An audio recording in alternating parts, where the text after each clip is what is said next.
ถ้วยโฟมพร้อมเพราะว่าต้องใช้ถ้วยโฟมสิได้กินแล้วทิ่มเนาะเพราะว่าถ้วยเพิ่นก็คือสิมีบ่หลายตอนนั้นเฮากินมื้อนั้นก็มีถ้วยโฟมนั่นเนาะแม่นบ่มื้อนั้นบ่บุญสารวัตรซื้อกันนะกูเจ็บตีนเด้กันไหนเพิ่นนี่ก็ได้บ่นั้นถ้วยยางถ้วยยางถ้วยยางบ่แม่โอ้โหตำเตาพี่น้องเอ้ยมีแต่มื้อนี้น่ะสิบ่กินค่ำเนาะมื้อนี้เนาะมื้อนั้นค่ำเนาะค่ำโพดมื้อนั้นค่ำ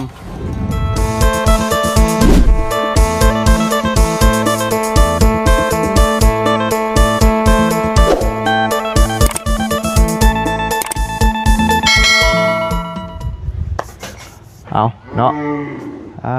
ดูถึงได้ขี่แดนนะบ่ทั้งนั้นเนาะว่าสิมาให้เพิ่นกะเกียมของอยู่ได้นี่พี่น้องเอ้ยเนาะกะเกียมของอันน่ะถ้วยบ่วงเตาก่อนพี่น้องกันเนาะพอดีมื้อนี้ก็สินัดหมายเจอกันอยู่นี่ก่อนเนาะทั้งทีมงานเฮา 4-5 คนพี่น้องกันเนาะสิพากันนี่แหละรวมวงพากันกินชิ้นหมูกระทะเนาะพอดีทั้งแม่เพิ่นว่าอยากให้เพิ่นได้กินอยู่แคมป์เซชมวิวแต่มันบรรยากาศมันลมเนาะกินบ่ได้เนาะมีแต่ว่าเอาสถานที่ที่ว่ามันสิสะดวกกว่าเนาะสะดวกสบายก็คือเอาอยู่นี่ก็แล้วกันเนาะข้างในก็กราบขอโทษขออภัยทั้งแม่หลายๆเด้อเนาะที่ว่าบ่ได้ไปกินอยู่หิมน้ำเนาะมันจงที่ยากกันนะเนาะมันสิยากเพราะว่าเฮาต้องมีเวลาให้มันกับไอ้ดีตัวนั้นเนาะมันล้มพร้อมมันแหละมันสิบ่ได้เนาะมีแต่ว่าบ่มันสิมาให้เพิ่นเตรียมเตาแล้วมีหยังแน่พี่น้องเนาะส่วนที่เหลือบ่เพิ่นก็สิหาซื้อมาแล้วก็เตาแบบว่าอันนี้น่าจะยืมเพิ่นได้อยู่เนาะลองถามเพิ่นก่อนพี่น้องเนาะเอาก่อนอื่นก็กราบสบายดีและสวัสดีพี่น้องกันเบิดสุขสุคนพี่น้องเนาะพอๆกันมื้อนี้ก็อากาศแจ่มใสดีเนาะลมโอยโวยพี่น้องเอ้ยเอาจังใดก็เดี๋ยวเบิ่งก่อนว่าเพิ่นมีหยังแน่บ่มีหยังแน่เนาะสิได้ซื้อมาได้พี่น้องเอ้ยถามเบิ่งก่อนเนาะก็สิรวมตัวกันอยู่นี่แหละคือครั้งที่แล้วน่ะพี่น้องเอ้ยสิรวมตัวกันอยู่นี่มันสิได้ง่ายต่อการกินเนาะถ้าไปพุ่นมันสิยากหลายสิ่งหลายอย่างก็เลยเอานี่ซะพี่น้องเอ้ยเนาะทางน้องบุตรเพิ่นก็มาพี่บ่าวบุญโทรมาพี่น้องเนาะเพราะว่าบ่ไปเฮือนเราจักจังใดพี่น้องเอ้ยก็บ่ได้ไปทางนี้นะจังใดซุมื้อนี้เนาะตั้งปีใหม่มาเลยเป็นชาแล้วก็ยังบ่ได้มีหยังเพิ่มเติมพี่น้องเอ้ยเนาะทางบ่าวบุญก็มีงบเท่านั้นแหละเท่าที่เดือนแหละพี่น้องเนาะยังบ่มีหยังเพิ่มเติมเลยทางใดก็ได้เดี๋ยวจังใดก็ติดตามกันอีกเทื่อนึงพี่น้องเอ้ยเนาะเป็นจังไดมื้อนี้คือเงียบเหงาแต่เด้เนาะอยู่เฮือนอยู่ชานจะคนมื้อนี้เนาะทางแม่เนาะคือสิบ่อยู่ดอกมื้อนี้เนาะโอ้ทางนั้นก็ไปหาเก็บผักเก็บหญ้าถ่าบ่เนาะโอ้ยเนาะพี่น้องเอ้ยโอ้มักแตงมากเดียวก็ไปเฝ้าอยู่เนาะโอ้ยเนาะปิดกินให้มันแล้วซะเป็นหยังมักแตงมากเดียวนี่บ่ฮะผักกะหย่อตอดปอดเตี้ยให้ก็เจ้าของเนาะสบายดีหย่อตุดปุดให้ก็เจ้าของคนปลูกครับเอ้ยเนาะมันตายแล้วนั่นน่ะโอ้มียังขี้พุ่นบ่อันใส่ผักอันน่ะฮะขี้พุ่นหรือขี้ดินบ่ขี้ดินว่าติพี่พูดแล้วมัน ขี้พุ่นยังคือขี้ดินแท้ขี้งัวโอ้เนาะเป็นเอาขี้พุ่นมาใส่เนาะได้บทเนาะจังใดจะบ่อยู่บ่โดยไปสวนแล้วไปชวนแล้วไปปลูกมันบ่ฮะปลูกมันปลูกมันหรือไปเบิ่งมันไปเบิ่งมันเบิ่งมันน่าจะแม่นโดยเนาะมักแตงเพิ่นกันร้านได้กินขนาดได้กินอยู่หมากเดียวกันทั้งบ่ทันได้กินครับเนาะโอ้ ให้พักตัวได้พอสิได้ใส่อันนั่นแน่มื้อนี้มีโครงการได้มื้อนี้น่ะผักกาดบ่ ประกาศมีบ่ มีอยู่ส่วนนั้น ประกาศอันนั้นบ่ประกาศอันซองหั่นบ่เอิ้นประกาศซ่อมบ่อิหยังก็เอิ้นน่ะอันใหญ่ๆน่ะฮะทางนี้เพิ่นเอิ้นประกาศหยัง ปัดสิอันนั้นสเปรย์บวก สเปรย์บรวง สเปรย์บรวง แม่น ม ช่วยบ่หอเอาจ้ะเหรอ ได้ได้ ข้าว เอาออกมาก่อนใช่ไหมออกมาก่อนเนาะพอดีนี่เลย มนุษย์อยู่ตะแลดุด ฮะใครน่ะจุดอะไร มนุษย์มันแนนกี่ ออกก่อนเนาะออกกันพี่โอ้ ม ย นุษย์เป็นภาษาไทยอยู่ พอดีว่าที่ถามนี่นะบะหมี่อย่างนี้ในเฮือนเจ้านี่นะอันจริงที่ว่าเขาสิมาปิ้งย่างนี่เนาะมาพี่มาเบัดชองกันแล้วเนาะโอ้ยเป็นยังไงน้องบุตรบ่ได้พ่อกันโดนนะสบายดีเป็นยังไงปีใหม่ไปฉลองอยู่ไสนะนอนอยู่เฮือน สลองอยู่เฮือน โอ้เนาะเอาฉลองยันว่าไปฉลอง3 มื้อ 3 คืนบ่ได้นับบ่ได้นอนฮะ บ่ได้ไปเนาะ เขาดาวนอน น้อยอันว่าบ่บุญว่าอยากถามมันว่าในเฮือนเจ้ามีหยังมีตรงมีเตาอยู่บ่ มี หม้อกระทะนี่บ่มี ดูทานกับบ่มี ทานก็บ่มีเอ้าจุอันหนึ่งข้าวกับมื้อนี้เอาจังจ้ะ เอาคืนเด้ เอาฟืนแต่ว่าจุใส่เตา บ่ ฮะใช่แบบไหนจ้ะ ก็ใส่แบบที เที่ยงบ่ ไอ้ใส่เคียงบ่ได้เตานะคือบ่ได้จุดบ่มันจักเคียงโอ้ยเนาะโดยใช้ไปเบิ่งรูปแม่มันแตกบ่แล้วว่าไป มาได้นี่ ไปหิวลงมาไว้เลยนะสั่งเขาว่านั่น เตรียมมาได้ เบิ่ เบิ่ ง ง เนาะ ทางน้องเพิ่น โดย ซอยน้ำน่ะ ไปเบิ่งก่อนเบิ่งยังมีบ่มีเลยนะว่าเฮาสิได้บางเทื่อมันแตกได้จะได้ชื่อได้เนาะไปขึ้นใช่แม่เราบ่อยู่มื้อนี้ถ้าแม่เราอยู่นี่ได้ยินเสียงเคียงแล้วนี่โอ้ใช่เต่า นี่ วันนี้บ่ เลย โอ้บ่ได้ใช้งานมัน บ่ เป็นยังไงหมอยังนำยังไง นำข้าวปุ้น บู บูดแล้ว บูดแล้วเนาะแต่มือบุญอยังจังบ่ แม่น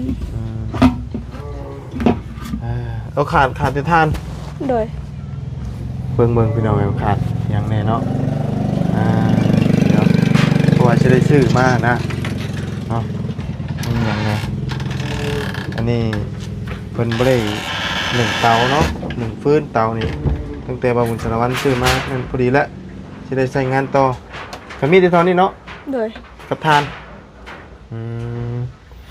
บ่วงมีบ่บ่วง มีแล้ว มีอยู่เนาะบ่วงเนาะ โดย ใครอยู่ถ้ามีบ่วงพี่น้องเนาะทำไมคลิปทูสิซื้อเอาเนาะ ไม่ถูกก็มี มีบ่ มีแล้ว เบิ่งลายแต่บ่ นี่ โอ้ ซื้อแต่มือบุญ โอเคฉันบ่ซื้อก็ได้ตอนนี้เนาะลายอยู่ลายแล้วอะ หลาย เพราะตัวอันยังบ่ได้ใช้นะลายแต่ว่าเดี๋ยวซื้อเพิ่มก็ได้ยังมาหลายคนคลิปเนาะ หลายคนบอก ก็หา6 คนนี่แล้วมีเท่านี้แล้ว7-8 คนนี่แล้วว่าทั้งทีมงานอ้ายก็หา6 คนเนาะทางคือเจ้าก็มีภายในโอ้ตุอันนี้บ่หางงัวตั้งแต่อันมื้ออันนั้นบ่เฉลิมฉลองคุณบ่ แม่ ผู้ทางนั้นก็ได้ นอนปีนท้องอยู่ในอยู่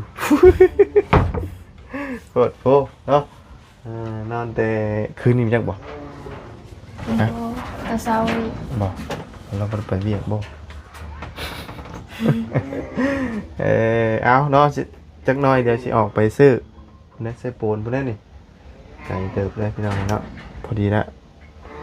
ประมาณ 3 โมงเนาะเพื่อนั่นก็กินแล้ว จังโมงแล้วบอก นี่ก็2 โมงไป ไกลแล้วเนาะอันนี้หมอยังนี่เริ่มกันต้มไก่ต้มกระดูกคือมีทั้งไก่มีทั้งกระดูก รู้จักน้ำแม่ สองอย่างปนกันเลยบาทนี่มันก็มี2อย่างเอาเนาะ2อย่างเลยพี่น้องเอ้ยไปซะเนาะมีแต่เอาเตาลงไว้เลยแล้วจะมีสิได้ฮู้ว่ามีหยังแน่เนาะเขาลงไปบ่ โดยถ้วยนี่ก็บ่บุญสิซื้อเป็นถ้วยโฟมน้ำเนาะถ้วยโฟมพร้อมเพราะว่าต้องใช้ถ้วยโฟมสิได้กินแล้วทิ่มเนาะเพราะว่าถ้วยเพิ่นก็คือสิมีบ่หลายตอนนั้นเฮากินมื้อนั้นก็มีถ้วยโฟมนั่นเนาะแม่นบ่มื้อนั้นบ่บุญสารวัตรซื้อกันนะกูเจ็บตีนเด้กันไหนเพิ่นนี่ก็ได้บ่นั้นถ้วยยางถ้วยยางบ่แม่โอ้โหตำเตาพี่น้องเอ้ยมีแต่มื้อนี้น่ะสิบ่กินค่ำเนาะมื้อนี้เนาะมื้อนั้นค่ำเนาะค่ำโพดมื้อนั้นค่ำอากาศมันหนาวต้องค่ำไว้แต่ว่าตามจริงทั้งแม่เพิ่นว่าอยากให้ไปกินอยู่หิมเซเพราะว่ามันช่วงสิยุ่งยากเนาะแต่ว่าทางนั่นบ่ทางสภาพทางแม่เป็นหยังมีบ่ทางแม่นก็คือแบบว่าให้เลี้ยงเบิดนี่แหละมาทำกันเบิดเลยบ่ได้เจาะจงมาผู้เดียวทีมงานกินน้ำกันนี่เนาะมันแต่ว่าความหมายของแม่เพิ่นว่าอยากให้หิมเซบ้านน้องบุตรนะทีแรกนะเซอยู่เพิ่นแม่นแต่ว่าเบิ่งแล้วมันคือสิบ่สะดวกกับมันลมเด้มันลมแฮงเนาะเย็นลมไปลมมาตกน้ำตวกบ่ได้เด้แล้วก็มันกระเดดพร้อมเนาะคำว่าเฮาอย่ามันแม่นคำมันมืดแม่นมันบ่มีเวลาเนี่ยแม่นเฮาก็เลยบ่บุญอันนี้คือตัดสินใจเอาอยู่นี่เลยพี่น้องเนาะมันจะได้สะดวกสบายเพราะว่าจังได๋เฮาก็ทางแม่เพิ่นชื่อใส่นี่เฮากินอยู่แล้วนะก็เลยเอาหม้องนี้ซะว่ามันสิสะดวกกว่ากันเนาะนานๆทีโดยมีจัดอยู่เฮือนน้องเจือก่อนสิขึ้นเฮือนน่ะยังมีมุมมาอยู่ไปสิโอ้นั่นยังได้อยู่นะว่ามันสถานที่เป็นสถานที่เฮือนมันก็คนละแบบอันนี้มันก็ต่างกันเนาะโดยแล้วหมอนี่เพิ่นน่าจะเอาให้อยู่เนาะเฮายืมกันเนาะบ่ได้บ่ได้ก็ซื้อเท่านั้นนะเอ้ามันอยู่นี่ได้ใช่มื้อนั้นได้ใช่ยืมหมอแพทย์ยืมเข้ามาแล้วในห้านเพิ่นแล้วเฮาก็ไปคืนเพิ่นอะไรอยู่ใช่เนาะน่าจะได้อยู่แล้วเฮาก็บ่ได้เอาเลยแล้วเฮาก็เดี๋ยวก็ไปคืนคือเก่าเบิ่งกันนะคำบ่ได้ก็เชื่อเอาเนาะ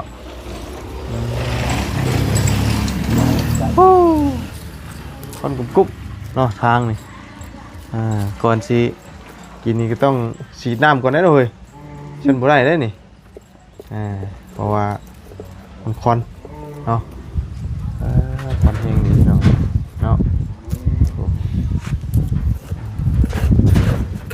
เตรียมไว้แต่ว่าผ่าหัวมาเนาะเอาจัดแจงอยู่นี่เลยเดี๋ยวผ่ามุ้งปูแล้วพี่น้องเนาะพอดีแล้วดีมอเจาะเขาจะไปซื้อเนาะซื้อมาจัดเป็นสุดมาเป็นได้ตัดไว้แล้วว่าไม่เห็นกระตูบนะบริตัดอยู่เอาหาตัดไว้ได้มั่งเฮือนเจ้าได้จังหน่อยนี่จะเปื่อยเสียเปื่อยสิเปื่อยสิเปื่อยสิเอาไปเปื่อยตัดไว้แล้วเนาะเห็ดกระตูบนอนได้นี่บ่มีหมองอยู่หมองนอนได้คือว่าอะไรงบมันตัดแล้วแต่ยังบ่ทันได้คนอยู่ใช้จ้ะแค่น้ำซื้อ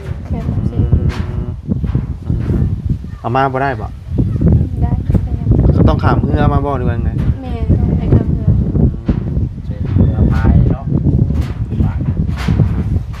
โดยแบกขามแล้วบ่ได้บ่ท่วมหัวบ่น้ำมันลึกบ่น้ำมันลึกเท่าไหร่กี่เมตรประมาณเพียงขอ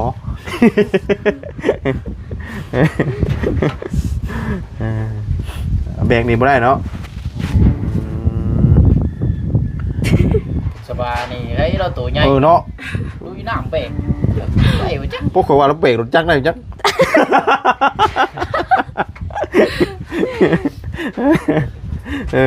ว่าดูช่วงกี่แห้งยังเนาะ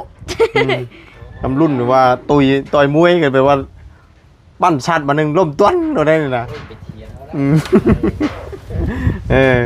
เนาะโอ้คำพูดอะไรอันว่าได้เราเป็นเมียยาชูแล้วเด้อนี่นะปั้นเราใส่หนึ่งหงายทวนได้นะ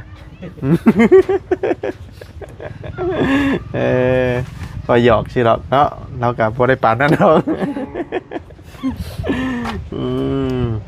อะไรมีแต่ว่ามาบุญจะออกไปช่วยน่ะเซโปนไปซื้อห้านได้ก็มาบุญ3 วันชื่อเนาะคอยก็บ่ฮู้ซ้ำบาทนี่ห้านหมูกระทะเลยห้านจินดาดเลย พูน ฮะ บ่ฮู้ บ่เคยไปกินบ่ บ่เคย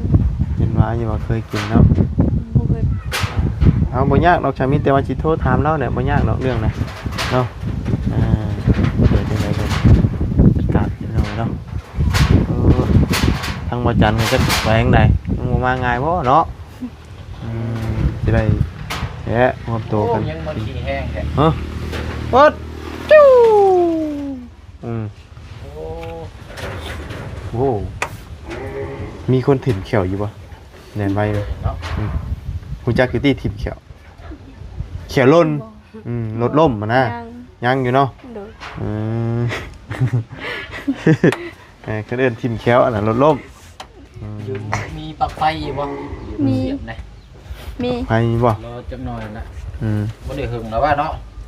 บ่เฮิงหรอกเนาะก็สิปนกัน นี่ เล่น ได้ให้น้องคนจุ๊นี่นะฮะ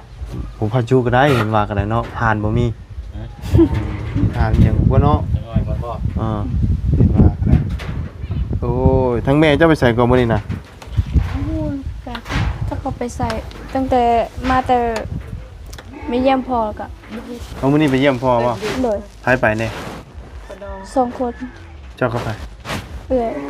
แม่กับแม่แม่กับเอ้ย บ่คอยกับเอื้อย อ๋อเป็นได้พ่อบ่ บ่เขาบ่ให้พบ แต่ว่ามาแล้ว หึ แต่ว่ามาอยู่พี่แล้ว มาแล้ว เพิ่นว่าได้ได ประมาณ2 เดือน 3 เดือนเพิ่น 2-3 เดือนพบได้ โดย อ๋อเป็นได้ไดเนาะเพิ่นหมอยพบนะ เพ ยัง ราะ บ่ ว่าหาก็ขึ้นมาเด้เขายังบ่ได้ให้พบ โดยหาขึ้นมามันยังบ่เข้าในระบบเนาะต้องเข้าระบบระเบียบเพิ่นก่อนเด้เนาะมันก็แน่นอนอยู่แล้วเนาะเพื่อเพิ่นสิลำเลียงชื่อว่าไปถามแล้วมีอยู่ชื่อเนาะ ดู โดยเนาะมีแต่ว่าจังน้อยพี่น้องเนาะเดี๋ยวผมจะไปซื้อเป็นเม็ดเสร็จเลยเนาะกะเขียมกินย่างกินอย่างนี้แหละเนาะมันปูเนี่ยมากินน้ำกันนั่นแหละมวนโฮเซลถือว่าต้อนรับปีใหม่เลยเนาะแต่ว่าทั้งเมย์เพิ่นฝากเงินมาตั้งแต่อาทิตย์ก่อนเพิ่นแล้วแต่ว่าเวลามันกระทันชิดนะว่าไงเวลาที่จะหาโอกาสกินแบบนี้เนี่ยมันยากเนาะยากมันไปกะมีแต่แล้วก็ไปแล้วก็ไปนะมันยากเรื่องแบบนี้นะมันอยากคอยปันใดพี่น้องแมนเนาะแต่ว่าให้มากินร่วมกันมันยากมันแบบว่าบ่ค่อยตรงกันนะไปทางไปทางมันเนาะพี่ซีได้นี่ก็ยังบ่ทันได้มาพบเจอเพิ่นอยู่นี่เนาะบ่าวเพิ่งท่านโทรหาเราอยู่ไสบุอยู่พุ่นเนาะบ้านอันแกงไข่บ่น้องแล้วบ่แล้วเนาะลังสร้างเงินสร้างชานนั่นก็ได้มืดมาได้บาดนี้คือไวแท้บ่เวลานี่เนาะยามนี้มืดไวเด้คำไว้ยามนี่คำไว้นั่นแจ้งบ่แจ้งไว้คือเก่าอีกแจ้งไว้คือเก่าเนาะมันเป็นเวลาย่อน้อยจ่ายโน้ตเสิร์ฟน้อยป้าจันเนาะมีแต่บ่บุญสิไปหาเบิ่งมาดูแล้วอันนี้จวดก่อนเนาะ2ชุดรถเอามีเดียวป่ะอันเดียวก็ได้ติอันเดียวก็ได้ติตอนนั้นก็อันเดียวบ่ตอนนั้นก็บ่ปานใดดอกเนาะ ต้ม โอเคครับ เชียดเอาเนี่ยเนาะ โดย มันยากมันกินนะมันจังแซ่บ เอาไข่น้ำเด้ย ไข่แตะหนึงเนาะ ไปจักสองแก้รถ ของแตะเลยบ่ปานนั้นดีเจ้าก็ได้ กินแต่ข้าวนะบ่โด แตะหนึงเนาะโอเค โอ้กินโยกอีก เออไปสบายดีเด้อทั้งน้องน้องจันเนาะเดี๋ยวว่าบุญเข้าไปหาอันนี้ก่อนพี่น้องกันเนาะไปบ่เสียงเนาะ ติดตามเบิ่งน้ำกันนี่ให้เขาไปนะบ่ ไปเหมือนกันได้อบ่ข่อยบ่จักห้านได้อบ่อืม จอดรถไว้นี่บ่ จอดนี่ก็ได้เอารถจะไปก็ได้ บ่ จังประหยัดน้ำมันข่อย พวกตรงนี้นี่ เออ เอาไว้นี่ก่อนก็ได้เนาะ เอายันว่าเจ้าอยากเรียนรถเจ้ามันจังสะดวกสบายเพราะ นั่น เอ นะ อรถข่อยยันว่ามันนั่นมันจอดไว้มัน ว่าก็อยากฉากเวทแน่นี่เวทเบิดก็มันนี่ เนาะ ฉากเวท เออไปเนาะไปแล้วอยู่ดีมีแฮงพ่อกันใหม่พี่น้องเอ้ย เรากันก็ได้เนาะ โดยบัดกินพุ่นละบาทนี่พี่น้องเอ้ยบ่มีพักมีหยาก็ดึงเครื่องแตงแล้วใส่รถนี่พักก็บ่อึดเนาะฮะบ่เอาก็ยันว่ามันพักมันมีให้เนาะยันบ่กินบ่เบิดบ่เอาก็นี่น่ะแตงแล้วกำลังออกดอกพี่น้องเอ้ยไปซะพี่น้องนะสำหรับคลิปนี้ก็ลำลาเด้อเดี๋ยวพบเจอกันใหม่เนาะขอบคุณแม่พี่น้อง FC ที่ติดตามนะครับชมเนาะไปแล้วพี่น้องสบายดี